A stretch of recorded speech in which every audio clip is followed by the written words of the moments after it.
Hello everyone, let's look at the changes that Microsoft is rolling out on Windows 11 build 26220.5790 and the dev channel for version 25H2, and these changes also apply to build 26120.5790 and the beta channel for version 24H2.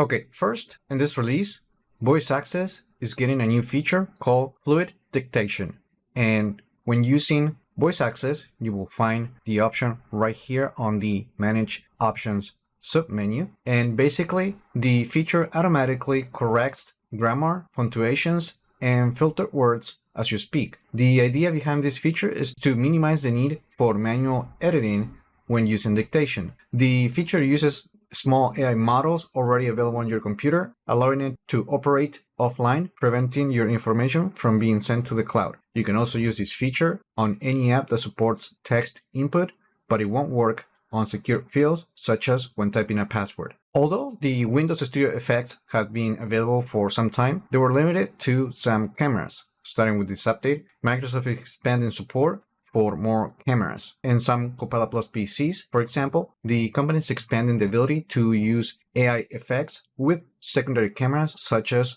USB webcams and built-in rear cameras. So in order to enable this feature, you have to go to Settings, Bluetooth and Devices, and then from there you need to select the secondary camera, and then on the advanced camera options, you just need to click the edit button. This is the button for a primary camera, so we're not going to see that feature. But if you had a secondary camera, as you can see right here, this is a USB camera, you can turn on the Use Windows Studio Effects option in order to enable these effects on a secondary camera. This first is rolling out for Copilot Plus PCs using the latest Intel processors that are compatible with AI tasks, and it will then expand to AMD and Qualcomm processors for Copilot Plus PCs. And finally, in this update, the company is introducing a new version of File Explorer that updates the homepage, more specifically on this section, and now if you have recent files, when hovering over, you're going to see new commands, which in this case include